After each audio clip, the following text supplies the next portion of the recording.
Thank you, Saket, and I'm happy to be here talking to school children. It's a long time since I've done this, so please stop me at any point if you don't follow what I'm saying. Okay?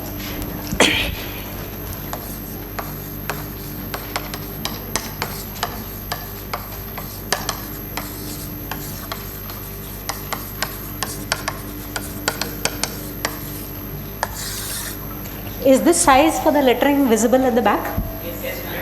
Yes? Okay, very good. Yeah. So this workshop is about logic and proofs. Little bigger. Okay, I will try for this. This is just a title, so it does not matter so much. This 3-day event is about logic and proofs, and if you see the subtitle, it says in mathematics and computer science. And what you have already seen this morning is a little bit of an introduction to propositional logic and how you can use it to frame various statements. You have seen how to construct proofs for various kinds of statements. You have also had some hands-on experience with actually working out proofs of various problems. So what I would like to do is actually spend more time on the computation and the computer science part of this. What is the role of proofs in this setting? But of course we cannot do that without first talking about proofs as a mathematical object. So we may want to first discuss what is a proof. This is a question for which by now you have a pretty good feeling for what is a proof, but maybe you may not know exactly how to spot a bad proof from a good proof. Well, there's no such thing as a bad proof, right? A bad proof is not a proof. So maybe I should change this question to what is not a proof. We need to have a better understanding of this before we go ahead. So I'll spend a little bit of time discussing this, and then specific to computer science, which is my field, I would like to address this question: why do we even need proofs?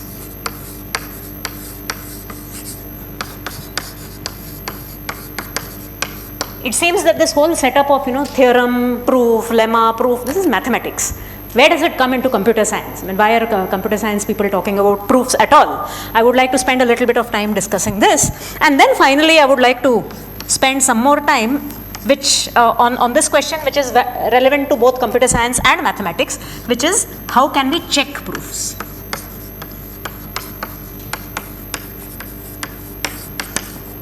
So this may seem like a question which is barely interesting to you at this point. It's hard enough to come up with a proof, forget about checking it. But somebody has to check a proof to know whether it is correct or no, especially when we are talking not about school textbook problems, but about proofs of well-known open problems. Somebody claims to have solved it, gives a proof, somebody has to check that proof. And there are many non-trivial aspects to this question as well. So I would like, and this is one place where computer science has thrown up a lot of very interesting ideas which are relevant even for mathematics. So I would like to spend much time, quite a bit of time on this question as well. But first let's come back to this. What is not a proof? So what are the bogus proofs that you have? This is a nice word to use, no? Bogus proofs. What is not a proof at all? So the first bogus proof that almost all of you would have encountered and would probably have even tried to use at various points is proof by authority. Such and such a statement is true. Why is it true? Because, well, you don't have the authority. Maybe your teacher said so. Maybe it is there in the textbook. Or you're right about because I said so and I am the strong man talking to you. So that is, in fact, I would say that is not even proof by authority. That is proof by intimidation, right? So these are definitely not proofs. Okay. So proof by authority.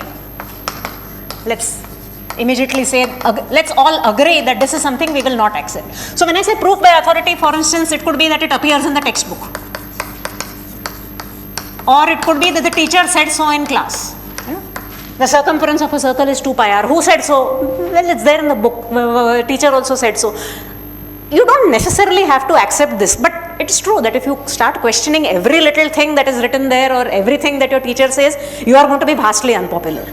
And we cannot keep on building up more math by reinventing the basic statements from the beginning each time. So to some extent, yes, we do have to accept these so-called proofs by authority, but we should remember that they are not genuine proofs, and we should retain the right to question something if we are not convinced. Right? So this is definitely not the last word. So there is, like we said, intimidation. This is a non-proof. But in the more mathematical setting, the most common non-proofs or the bogus proofs that we see often come about in settings where you have numerical statements. So statements pertaining to natural numbers in particular. This morning we saw a whole lot of those. And then there is this whole category of proofs which I like to classify as something, something, something, and so on. And so on. So you have a statement. The claim is that this statement holds for every natural number. You verify it for 1, 2, 3, 4, 5, maybe up to 10. Then you get tired and you say, I mean, if it holds up to here, it must hold forever. Okay, so that's the and so on kind of proof. That's not a proof. And that's not a proof. It's dangerous to accept it as a proof, although it may probably give you some intuition in some cases. But it's dangerous to accept it as a proof for very different reasons. So let's just spend a little bit of time in seeing what are these different reasons in which this and so on kind of proofs can fail. So the most obvious way in which they could fail is that simply the proof is incomplete.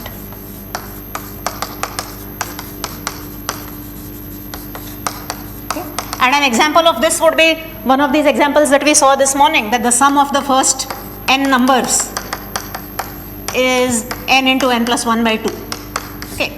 This is a statement. The claim is that this holds for all n. You can verify it for 1, 2, 3, 10, up to 10, up to 20, and then you say, yeah, it holds for all n. The statement is not wrong. What you have verified is not wrong. What is wrong is the assumption that because it held up to here, you will necessarily be able to continue such a proof for every n in the future, right? So there was a flawed reasoning step there.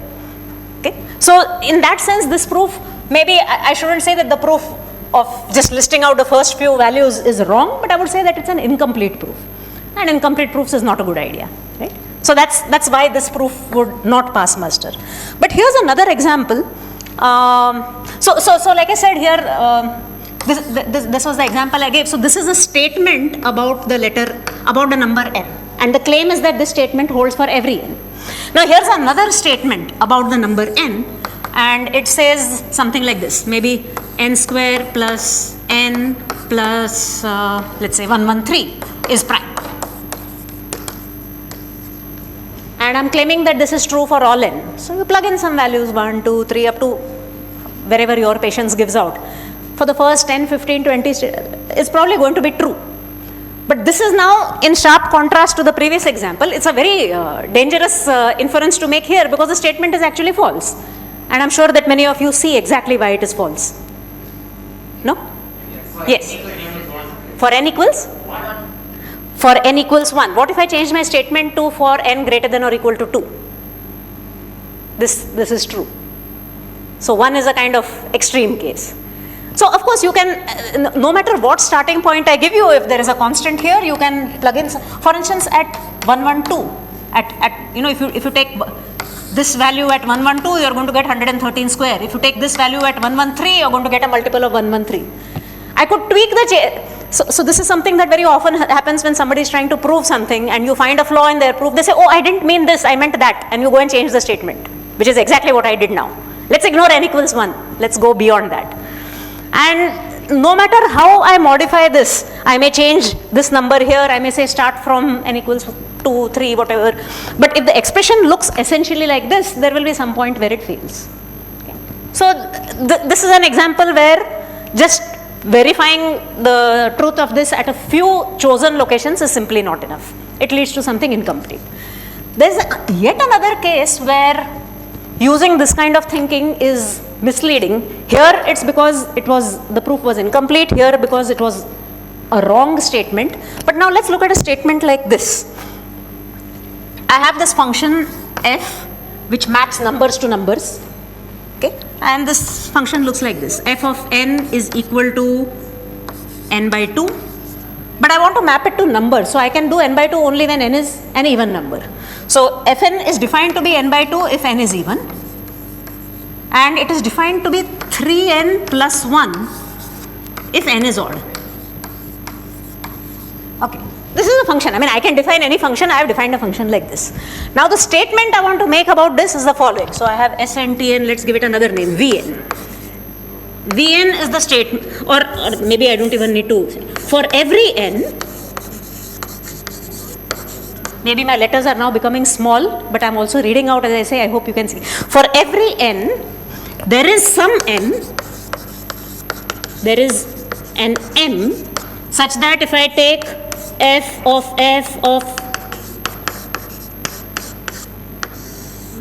m times,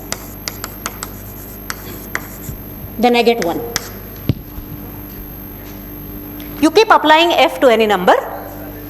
Sorry? This is exactly Collat's conjecture. And already your, the name that you have given to this is conjecture, not Collat's theorem. Right? So it's not proved. So it's not that it's not true, it's not that it's not false. It's just that it is not known. So for something like this, if you try to use an and so on kind of argument, it works for the first 100 numbers, it works for the first 1000 numbers, it works for the first 10,000 numbers, I think, that if you apply f, you will get, eventually you will get 1. How far do you need to go before you know that it is true? Well, there is no how far. So that is the point of this argument, throwing out this argument, that there is no clear limit, right? Up to this point is enough to check, and then after that you can be sure. So this is exactly the most dangerous case in which you would want to, in which you may be using an argument like this. So we have to beware of this pitfall, and so on and all is not a good proof at all. So three different ways in which this argument is bad. It could be for it could give rise to incomplete proofs, it could give rise to incorrect proofs, it could give rise to proofs which are also incorrect, but which are incorrect because and the truth value is not known. These are three different settings. The other kind of bogus proof, which is in some sense it already subsumes these two, is basically that there is a flawed reasoning somewhere. And of course that is the case even in these, but here I want to emphasize a little bit more what I mean by this flawed reasoning. So for instance, this morning I know you saw proofs of the type, proof by, let's say, using implications and connectives and chaining together things. So suppose we have a setting like this. I have two propositions. Proposition P is that luck favors me.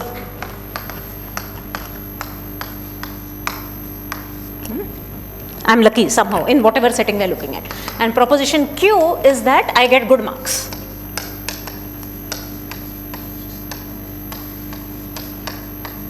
And then somebody tells me that in fact it is indeed true. If luck favors you, you will get good marks.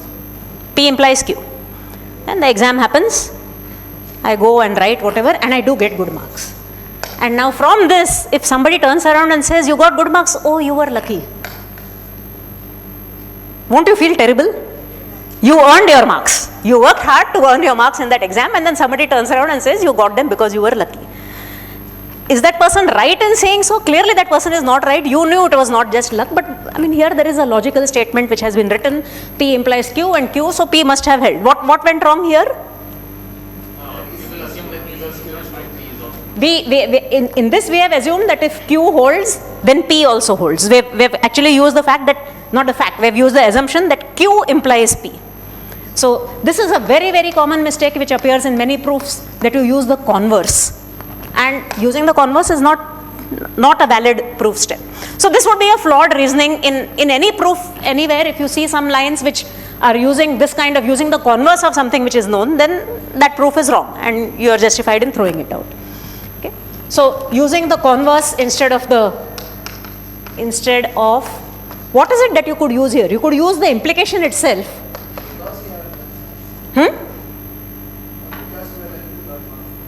Because you are lucky you got marks is what we are using here, right? Whereas this is saying if you are lucky you will get good marks, but maybe even if you are not lucky you will get good marks, right? So instead of using this, or maybe instead of using negation of Q implies negation of P. You know, if you did not get good marks and then somebody said, oh, you are really unlucky, you are not going to quarrel with that, right? It may be the case that actually you did not study, but you will say, yeah, I was unlucky. And that's fine, you know, that's like saying if this does not happen, then you can conclude that this also did not happen. So these are valid steps, whereas this is an invalid step. From these two to conclude this is invalid. This is something which comes up all the time. Another kind of flawed reasoning which happens in inductive proofs. Again, when you are looking at numerical statements which involve natural numbers. Praveen described it this morning. You are trying to climb this huge staircase. You show that you can climb one step. You can reach position 1 or position 2, whatever, at the bottom. And then you show that if it is possible to reach n, it is also possible to reach n plus 1, no matter what n. You can always take one more step. Then effectively you're showing that you point to any step in this ladder, I know how to reach it. And this seems to be a completely rigorous framework in which you can state proofs, but the number of bogus proofs we see here is quite amazing. And in particular, here is one proof which some of you may have already seen. If you have not seen, you should try and look it up. A proof which is by induction, but which is completely flawed, which tries to prove that all horses in the world are of the same color.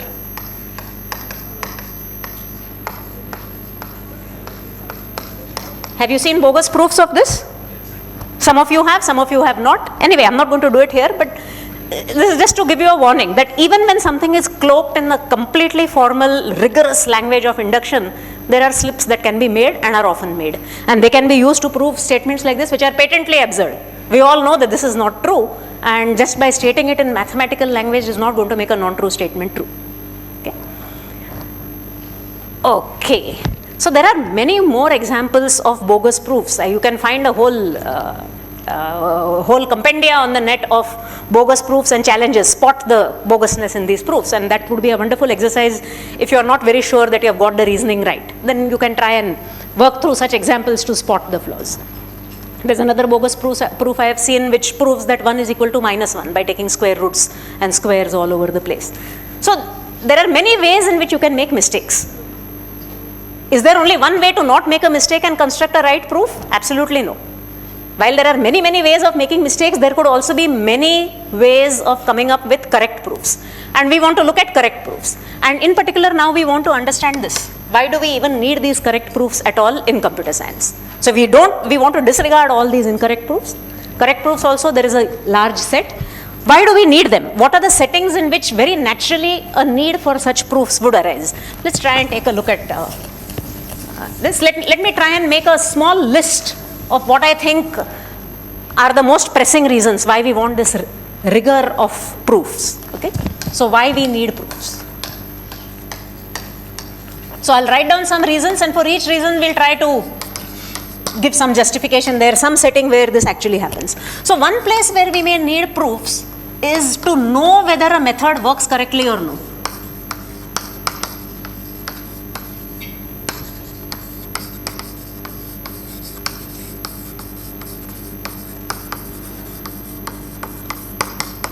And this is a setting which is particularly susceptible to the and so on kind of argument, which we have just seen we really need to beware of. Some of you may have already done some programming, computer programming. Not everybody has, that's fine. But even if you have not done programming, the way you probably think about a program is that you are telling the computer what to do. It's a recipe for, perform steps in a particular order to get the particular answer. Some problem has to be solved. You can't just tell the computer, here is the problem, now solve it. You have to tell the computer how to solve it, and the program is what it will run, right? So now somebody writes a computer program to solve something. It's implementing some method, and then the claim is that this program is correct. Why would you even believe that? So if we are going to trust the outcome of a program, and we do trust the outcomes of programs all the time, each one of you who has used a computer at some point, has used a smartphone at some point, has obviously used programs written on these different platforms, and you are believing what they say, right? So these programs in some sense have been tested.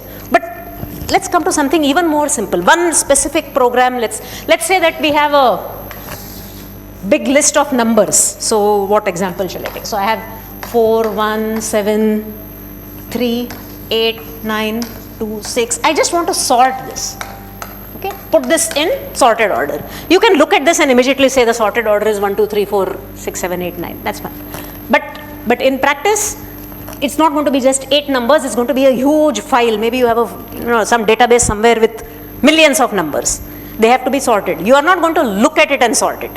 You are going to write a computer program to sort it. That program is going to follow a certain sequence of steps. So now suppose I have a program which follows this sequence.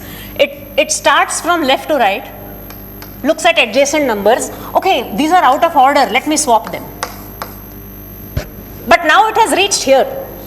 The same program, it has reached here, then it says these are not out of order. These are out of order, so it swaps. So first it's going to do this. Then at the next step, because it is here, it's going to do this. and then it's going to reach this point and say swap this, and then it's going to reach this point and say swap this. And then if you are not a good enough programmer, you might say, okay, I've done a full pass and I've swapped every element out of order, it is sorted. But it's not sorted, right? So that program which just does this does not solve the problem correctly. To show that it does not solve the problem correctly is very easy. You have a counter example. Here is the counter example. On this example, when you run the program, the output is not sorted. But now you modify the program. You say, you don't do this once. I walked through here once, reach the end, then start again and walk through here. I will end up swapping these two, and then in the next step I will end up swapping these two, and so on, reach the end. How many times will you go back and forth? Till it is in order, but at which point are we checking that it is in order? I mean, so if you start from the beginning to the end and you have not swapped even once, then obviously everything is in order. So let's say we code this in the program. Start from left to right whenever you find people out of order. So these are numbers, but I find it easier to imagine that you are in your assembly and you have to stand in height order. And each person just looks at the person behind and swaps if necessary. Or you look at the person in front whom you can see and swap if necessary. You keep doing these swaps. Why does this not go on forever?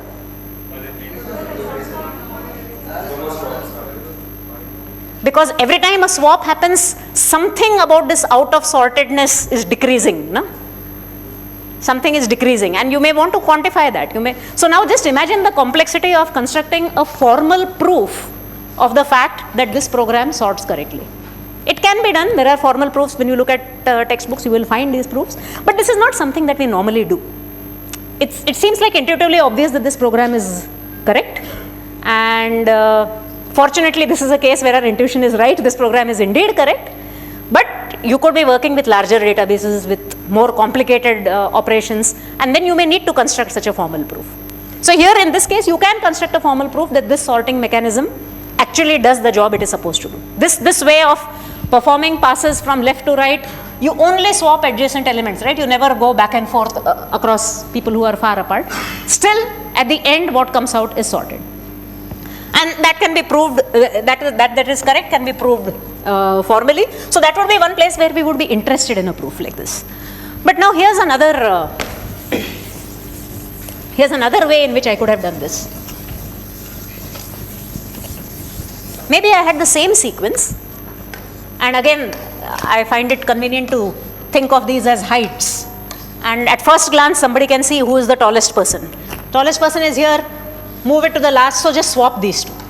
Okay, so you get 4, 1, 7, 3, 8, 6, 2, 9. Tallest person is in place, like okay, I don't need to look there. Now find who is the next tallest person, is this one, move it here. It's out of place, so swap whoever is there in this person's place, bring that person here and take this there. 6, 3, 7, 1, 4. Next tallest person has to go here. So you could do swaps like this. Find the tallest person amongst the people who have not yet got their correct place and move that person to his or her correct place. Whoever is there can come here. Okay. Now this is a completely different method. Is this method correct? Requires some thinking, but yes, it is correct. So again the same thing, write out a formal proof that this method is correct, that we can do. But we can also use these proofs to say which of these methods is better.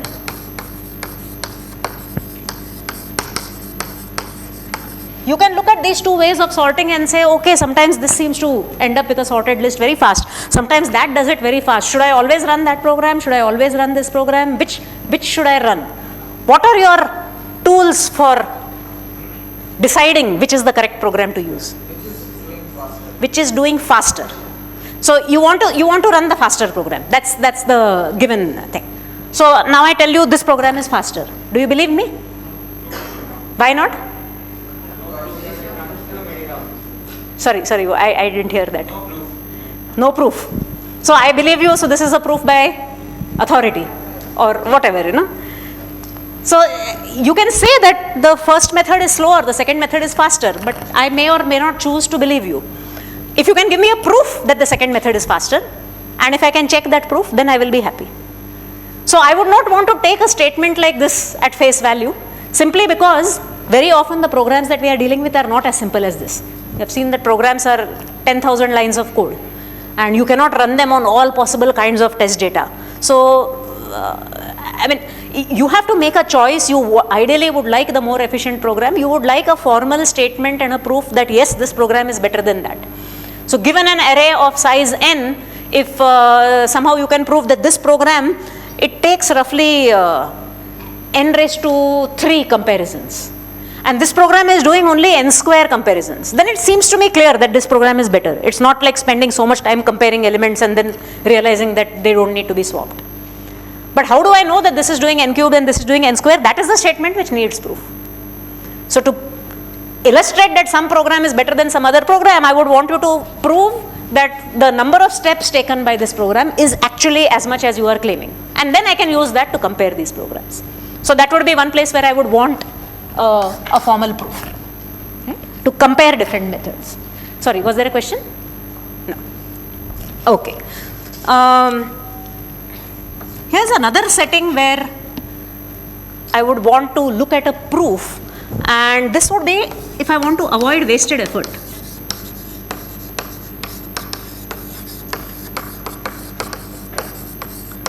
In some sense, maybe the task that you are giving to this computer is something which, I mean, the computer has already reached the best possible solution and you are saying do better, do better, do better. Or maybe this is something which is being solved not by computer but by human beings. And human beings have come up with solutions, and these solutions you still are looking for something better. When do you stop? Right? So there could be wasted effort if there is no better solution. Now here is an example of that. 2 schools are competing in some event. There's a whole bunch of students from school 1. These are the students from here. There's another school, and or maybe they are sections within the same school, I don't know, but there are some students from here, an equal number, these teams which are participating, and there are some connections between them. So basically you want to pit them one-on-one in competition, right? So I want to say that this person will compete against this one will compete against this one will compete against this one, and so on. But when they compete against each other, they have their own, each student comes with a set of topics on which they are willing to compete. And not everybody can compete in everything, no? So now I cannot pair up this student with this student if this student says that I am not open to competing with on the topic of, say, algebra, and this student only specialty is algebra. Then you cannot pair them up. So you want to pair up and form all these teams, but they should respect the compatibilities. So what I'm going to do is pictorially, let's say I just draw a picture which says who can go where, okay? So maybe a carefully chosen picture, let's say. This person can compete, first person can compete with the first one here, and the third one here, the second one, the third one like this. Maybe at some point I will have to give names also to the students. I cannot say this person all the time, no? 1, 2, 3, 4, 5, A, B, C, D, E. 4 can compete with C, 4 can compete with E, 5 can compete with D. Now this is only a small part. I mean, the school actually has 100 students on each side. Imagine if there are 100 students and somebody has to do this pairing up. It can be quite difficult. And somebody tries to do the pairing and manages to pair 80 of the 100. And 20 students in each side are unpaired. Then they feel very cheated. We have gone to participate in this competition and we have not been allotted to any match. Then this task goes on to the next person who has more experience in this, and that person manages to pair off 90 of the 100. So then, okay, there are fewer students who are unhappy, but still there are some students who are unhappy. So you may want to try more. Is it possible to pair off all 100? Now if it is possible, somebody may eventually find this pairing and give it to you, and then you check, yes, they are all compatible. So now the teams can start the competition. But maybe it is just not possible. Now how do you know? The person who is doing this scheduling, who is doing the initial assignment of creating of these teams or one-on-one matches, says it is not possible. Is it because that person is lazy? Is it because that person is not smart enough to figure out the correct matching? Or is it because there actually isn't a matching? So that person is trying to tell you there isn't a matching. I have tried my best and I know there isn't one. Will we accept this as proof? We know people can be lazy, people can make mistakes. So this person saying I cannot do it is not a proof. What can this person give to you which you would consider an acceptable proof? You should say why they are not compatible, but everybody is compatible with somebody or the other. It is just that simultaneously matching them together is a problem. So in this example, it is relatively easy to show why it is not possible. One way in which you can show that yes, it is not possible is by looking at all possible pairings. 100 people here can be mapped to 100 people there in how many ways? Lots of ways, lots of ways. Okay, I can see some 100 factorial, 2 power 100. Okay, there are some candidate answers. I leave it to you to think about which of these are the correct answers, but it's a large number. Okay, take this from me. For 100, that number is large. You could take all these ways of pairing them up and check for each one of them there is a counter example. This pair is invalid. This pair is invalid. That would be a proof. So it's not that it's not a proof. Exhaustively listing out every possible pairing and identifying what is the problem with that pairing gives you a proof. Is that proof worth anybody's time to go and check? Nobody has that kind of time. We just said 100, there are just too many pairings. Turns out for this problem, there are very short proofs. And in this example can illustrate to you what that short proof is. Let me highlight these 3 people, 2, 3, 5. Okay? And these may be people sitting in a set of size 100. I'm just not even looking at the rest. I'm saying just look at these 3. 2 can be paired with only B. 3 can be paired with B or D. And 5 can be paired with only D. So if you look at just these 3 people here, 2, 3, 5, and see who all they can be paired with, what are you getting here? B and D. 3 people here and the possible pairings for them is only 2. Now you know it's impossible to match. I mean, to match 3 people, you need 3 people on the other side. This is also a intuitively very obvious principle, but this has a formal name, and I'm sure you will see it if you have not already seen it. But the point is that in this setting, there is always a proof of the non-existence of pairing, which is very, very large, which is list out all the pairings and identify the problems in each. But in this example, we also found a short proof. And the amazing thing is that there always is a short proof. If there isn't a pairing, there always is going to be a subset here which is small, and for which you look at it's, well, not small, it's going to be a subset of the 100, but I just need to look at who is compatible with them, and that subset will be even smaller than this. Such a proof will always exist if there is no pairing, and this is something that I will accept as a proof, right? So we are not even talking about line by line checking of the proof. Have you used correct deductive reasoning or no? The only reasoning, non-trivial reasoning we have used here is that if you have k people on one side and less than k on the other side, you cannot pair them up. Now, this is also not trivial, but this is the only thing that we have used and we are willing to accept it. Right? So this is one setting in which we will want proofs simply to avoid wasted effort. If somebody has found a pairing with 90 and is saying that you cannot go beyond 90, do you want to keep on setting more and more people on this task of finding a better pairing, or do you accept that this is the best that you can do? A proof that this is the best you can do will allow you to stop the task there in peace, saying I have done whatever can be done. Right? Yeah.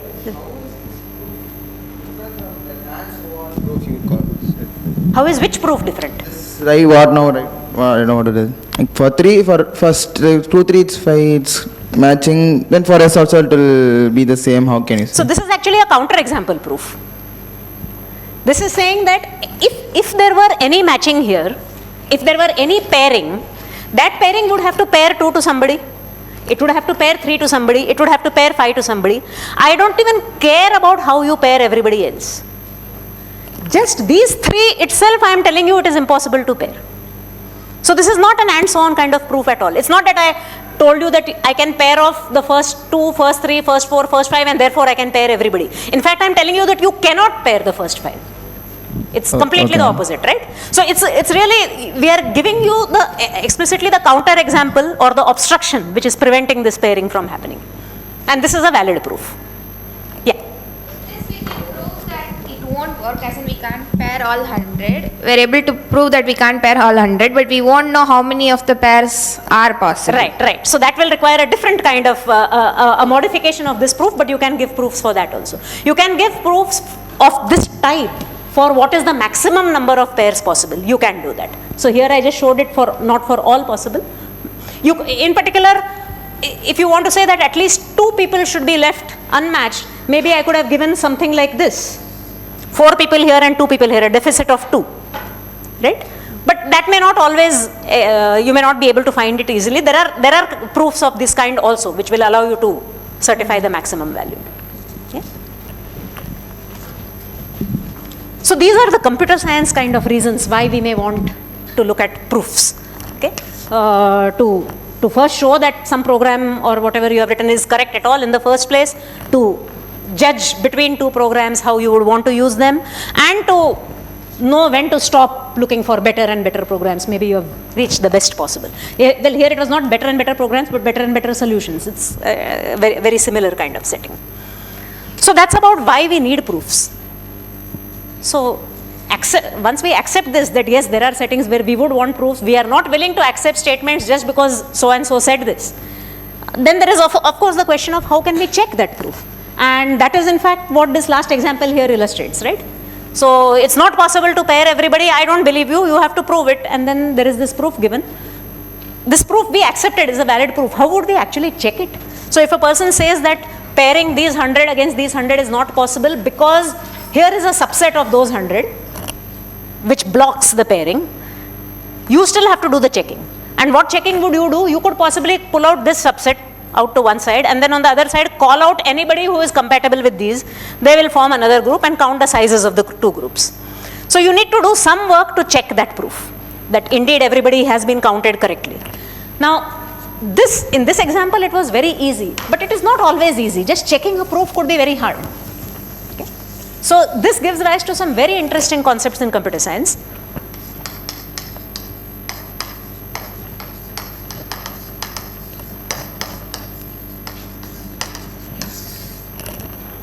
And I'll try to illustrate 2 or 3 of these ideas here. So some of them may not even tally with your idea of what constitutes a proof and what does not. Let's take these ideas one by one and see how we can make sense of them. So one very obvious way to verify a proof is a line by line check.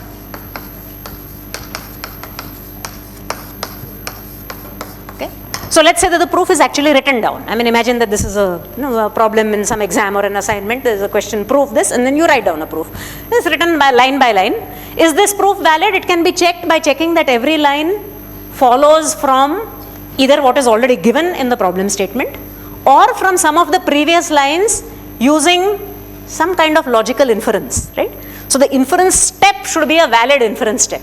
It should not be that you have used some kind of converse when you should use an implication. Yes, 10 minutes is, thanks. Yeah.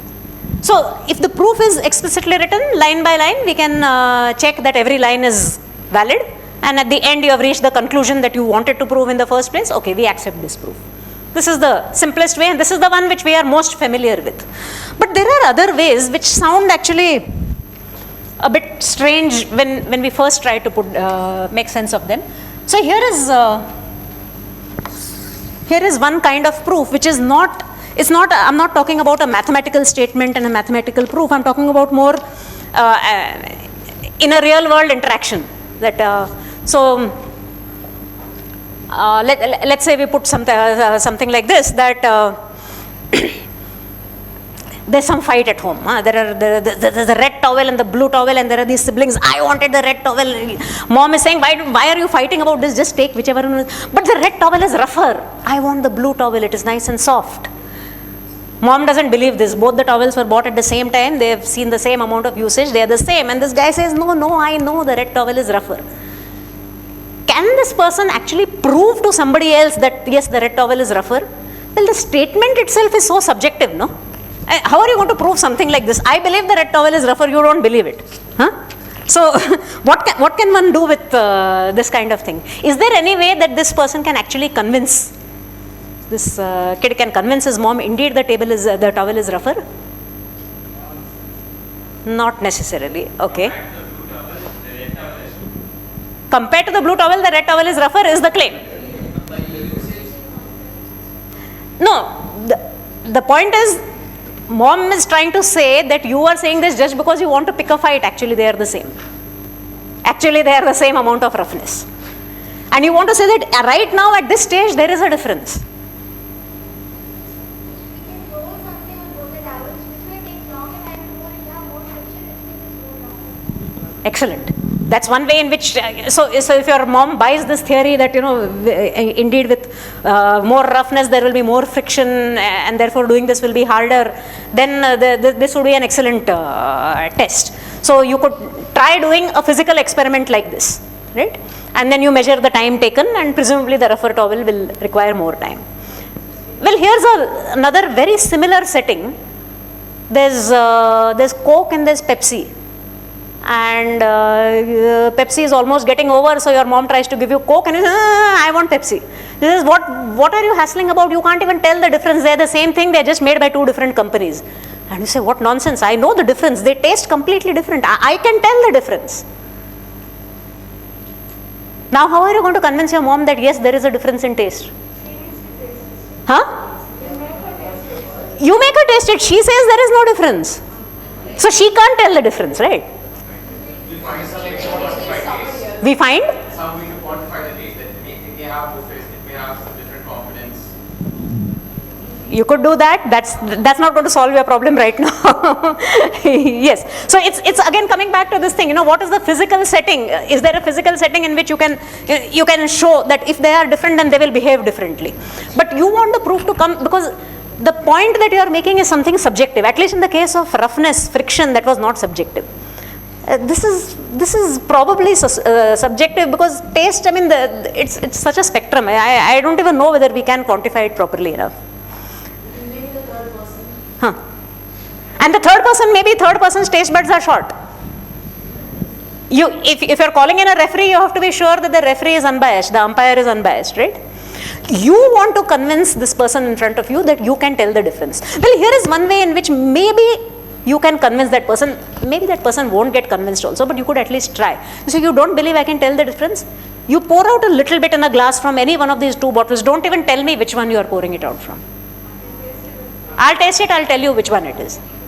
So you taste it, you get from one bottle, you taste it and you say this is Coke and you are right. Then says, I don't believe you, this was fluke, you got it correct by luck. Like we said, you got good marks and then somebody turns around and says you were lucky. Do it again, do it again, do it again. How many times will you do it? So this proof that I am describing now is a proof which requires interaction, right? The person who is proving that I can tell these two things apart has to interact with the person who needs to be convinced, the person who is checking the proof, so to say. They need to interact. It also needs some amount of secret randomness. I won't show you which one I'm pouring out and then I give it to you. Or you could do the same thing with the towels, right? You have the person blindfolded, touch the towel and figure out was it red or was it blue. But the secrecy is involved, right?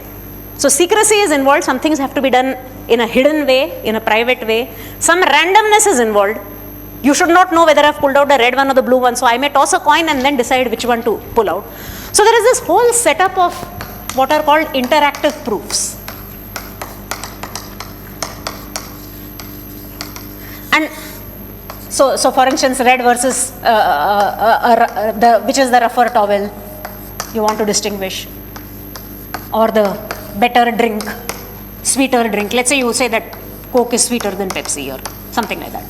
You want to distinguish these kind of things. So what we saw is that you can use secrecy, doing things in secret, deciding which of these two to pull out. You can use randomness, using a coin flip to decide which one to put forward. And together with these, you can devise a test which involves interaction. And that test, is it always correct? That test can still fail. Okay? Test may still fail, but the chances that it fails is quite unlikely. I mean, if you repeat this, if you do this once, suppose the two actually taste the same and this guy is really bluffing. And the first time you give him Coke and he says Coke, that was just fluke. If they actually taste the same, he got it by luck. Chances that you will get something correct by fluke is 50-50. You second time you give maybe Pepsi and he gets it right, he says it's Pepsi. The chances are again 50-50. But what are the chances that he got both of them right? 1/2 into 1/2. What are the chances that he gets all 10 trials one after another right? 1/2 raised to 10. So by the time you do this 10 times, 100 times, it's extremely unlikely. It's not a foolproof method, but it is extremely unlikely. Now this is something that we need to hold on to, that we can design proofs which can be verified, and in this verification process, fake proofs may pass. But the chances that a fake proof may pass can be made very, very small, right? So this can be used, this kind of test can be used in a setting where, well, maybe there is an objective criterion, or it may be subjective in some sense. Ideally, you want something which is objective. You can give a rigorous proof, but that rigorous proof is just too long. So this is going to be shorter and uses randomness. Okay? So this is one setting where we may want to use an interactive proof. Here's another setting. Again, two siblings fighting over a particularly difficult Sudoku. One of them is not able to solve it, and the other one says, I know how to solve it, like, I am very smart. The other person obviously turns around and says, I don't believe you. Okay? So the person who has the solution wants to convince the other person, I have the solution, but doesn't want to tell that person the solution. Why not? Because then, that day Sudoku was really hard. So if he gives it to his brother and says, like, here's the solution, he knows his brother is going to go and brag amongst his friends, I could solve it. And this fellow does not want his brother to get this false glory. He did not solve it in the first place. So what this chap wants to do is to convince his brother, I know the solution, without telling his brother one word of that solution, without giving any more information which might help that brother to solve this. Is it even possible to do this? No, we don't want to involve third persons. Third persons might be, they might be bribed. It is just between the two of them. No, but this particular, today's Sudoku is very hard. The other Sudoku was easy. So what is it that this chap is trying to prove to his brother? He is trying to prove to his brother, I know the solution to this Sudoku. They are not discussing other Sudoku instances, because other Sudoku instances maybe the brother also can solve.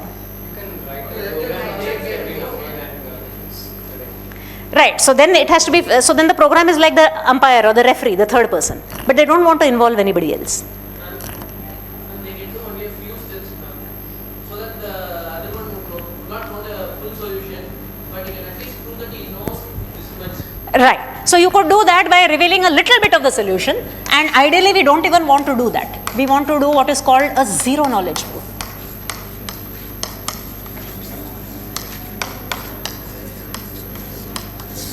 What is a zero knowledge proof?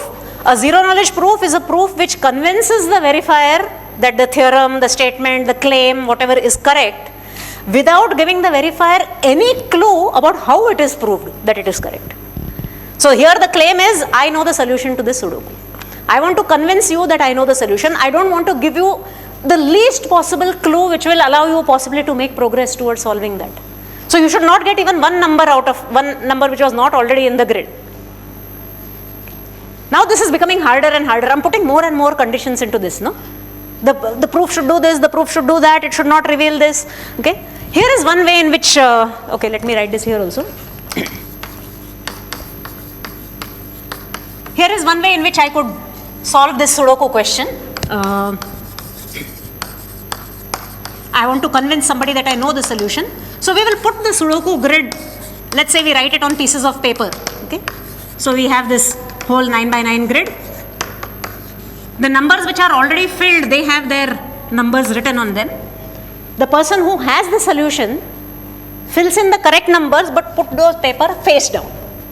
Okay? So the other person can't see it. I claim I have the solution, I write out the solution, but those papers are face down. So these streets, you cannot see what is there inside, but something is written. Okay, so we lay out all this. And then I tell you, look, I know the solution, I have written the full solution here. You don't believe me? You test it in this way.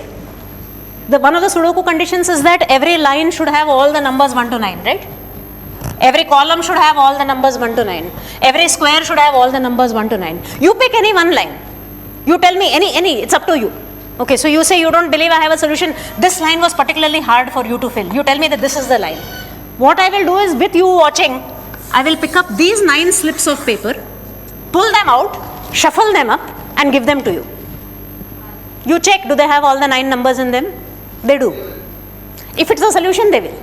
If it's not a solution, they may or may not.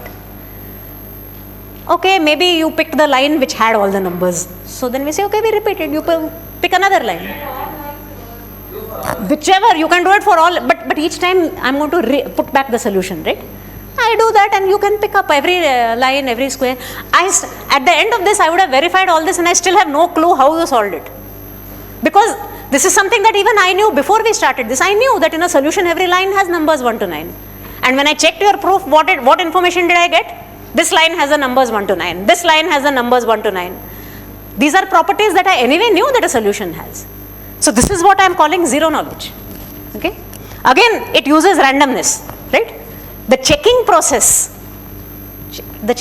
will not work. If I know that you are always going to check only the 5th line, then even if I don't have a solution, I can fake it as long as I ensure that the 5th line is correct, right? So it's important that you randomly decide which line you are going to choose. It's important that you make that choice after I have put down the solution and secretly written it in a particular way. So secrecy matters, randomness matters, and the test may still fail. It may still be the case that I really don't know the solution, but I was just lucky. Every line that you pulled out was a line in which the numbers were correct. The test may still fail, but it is unlikely to fail. So these are now statements about there are proofs that I know something. I am trying to prove them to you with interaction, with randomness, and my procedure of proving this to you may fail. The moment we say it may fail, we would like to say from a mathematical viewpoint, this is not even a proof.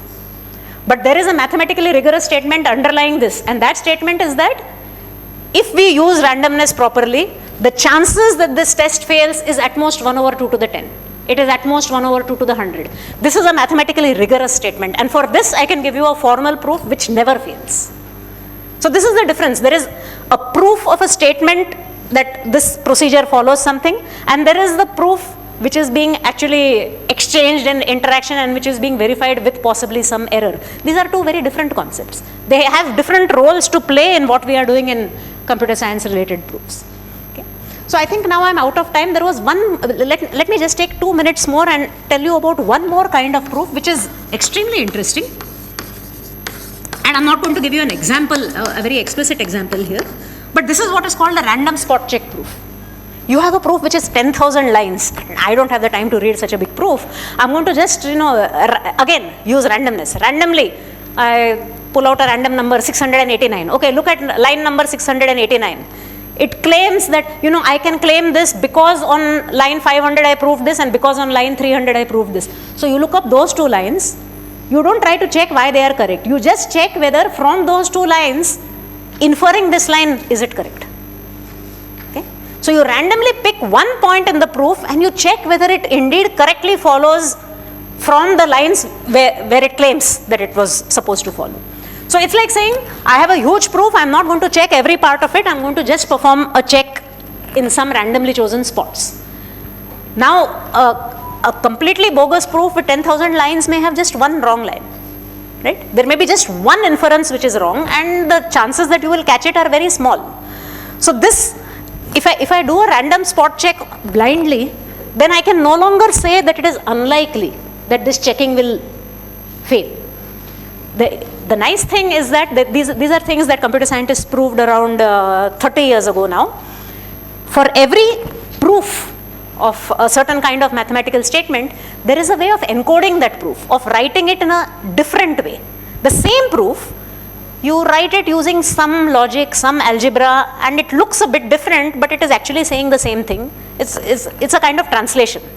The translation makes the proof a little bit bigger, but not much more. But once you do that translation, now I can prove to you with mathematical rigor that on this translated proof, a random spot check is very unlikely to fail. On the original proof, a random spot check could have failed with 9999 by 10,000. Probability.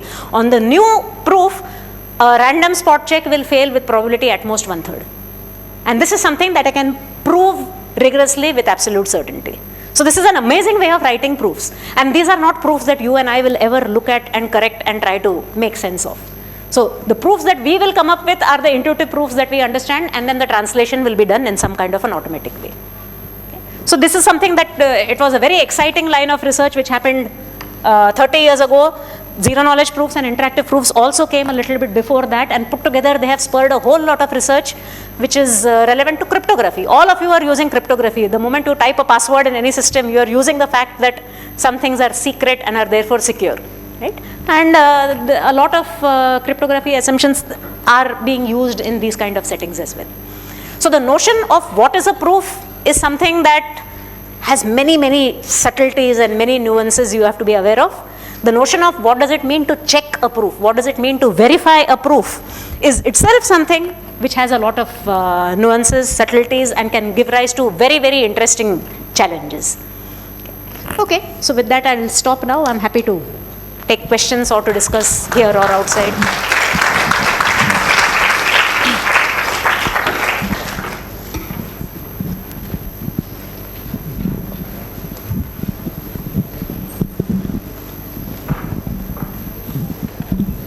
So to apply the zero knowledge proof, I need to know something about the situation that would allow me to use that in checking, right? Yes. Like if I don't have a boundary condition or any set of rules on the initial situation, then I can't use a zero knowledge proof. Yes. So I'm not claiming that all proofs can be rewritten as zero knowledge proofs. The problems which have a certain kind of structure, only for those do we know how to construct zero knowledge proofs.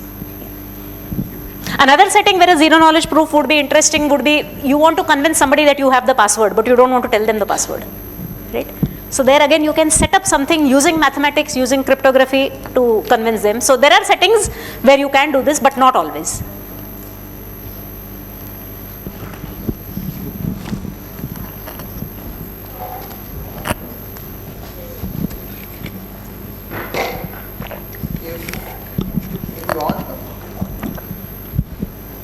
In like a 10,000 line proof, with random check, if I want to spot a error is important. To spot an error, it's important, right? But with random check, we can't. So how can we use random spot check to verify a proof? You can't use it on the original proof. You have to translate the proof. After that? So the translation has this property that if the original proof was correct in every line, the translated proof is correct everywhere. If the original proof had even one error, the translated proof will be incorrect in 2/3 of the places or 3/4 of the places. It will enhance the It will probability. multiply the errors. Yes. So that is a property of the translation process. The translation just multiplies the errors. Thank you, ma'am.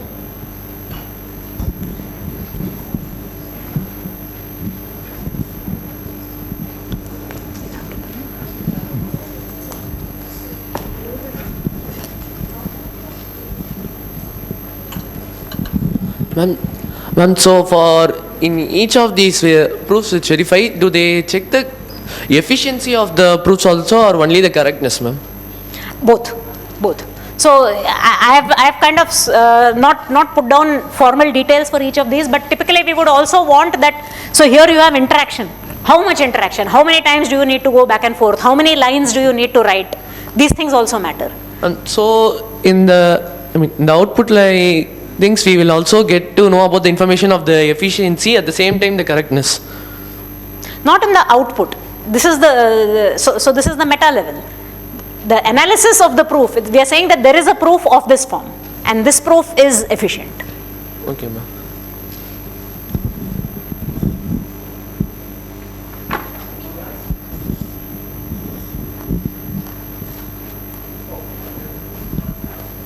Yeah.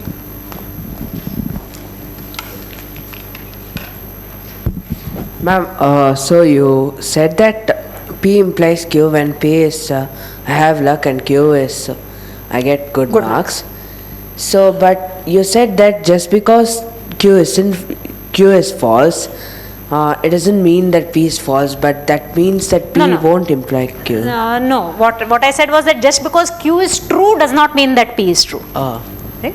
So I can just put that. So if I have P implies Q, this I know, and then somebody tells me that Q happened. Now from this, can I conclude that P also happened? No. This is the flaw, saying this. But if Q doesn't happen, P does. If P implies Q, and now I tell you Q did not happen, could it be that P happened? Can't be, right? Because if P had happened, Q would also have happened. Yes. So if I tell you that Q did not happen, then you can conclude that P did not happen. Okay. And that would be a valid inference. This is an invalid inference. Yeah.